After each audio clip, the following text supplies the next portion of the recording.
Busy moms, good morning. బాగున్నారా? Welcome to our channel little tummies big nutrition.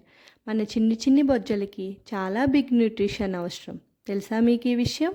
Big nutrition అంటే ప్రతిరోజు మన శరీరానికి మన ఆహారం ద్వారా vitamins, minerals, protein, fibre, iron, calcium, zinc వంటి ఎన్నో న్యూట్రియన్స్ అందిస్తేనే మన బాడీలో ప్రతి ఫంక్షన్స్ సక్రమంగా జరుగుతుంది.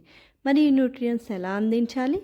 మనం రోజు ఆహారంలో ఆకుకూరలు, కూరగాయలు, fruits, dry fruits, pulses, grains, మంచి గాలి, మంచి నీరు తీసుకుంటే శరీరానికి కావాల్సిన అన్ని న్యూట్రియన్స్ అందుతాయి. అలాగే అవుట్ సైడ్ అండ్ జంక్ ఫుడ్ని అవాయిడ్ చేసి ఇంట్లో అమ్మ చేసే home made healthy nutritional food తీసుకుంటే ఫ్యూచర్లో హెల్త్ ప్రాబ్లమ్స్ రాకుండా అవాయిడ్ చేయొచ్చు. ఆరోగ్యమే మహాభాగ్యం అన్నారు పెద్దలు. Health is the wealth. Health is the big wealth. ఆరోగ్యమే పెద్ద ఆస్తి ఈ రోజుల్లో. మనం తీసుకునే మన హెల్తీ ఫుడ్డే రేపు మన హెల్త్ ఫ్యూచర్ని డిసైడ్ చేస్తుంది. మన ఆరోగ్యం మన చేతుల్లో.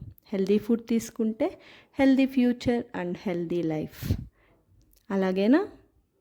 వీలైనంత వరకు హెల్తీ ఫుడ్ తీసుకోవడానికి ప్రయత్నించండి. మా మనీ ప్లాంట్ ఎలా ఉంది ఫ్రెండ్స్? లొకేషన్స్ బాగున్నాయా? నచ్చిందా వీడియో? నచ్చితే సబ్స్క్రైబ్ చేసుకొని వెళ్ళండి ఫ్రెండ్స్. ప్లీజ్ సపోర్ట్ చేయండి. Bye bye.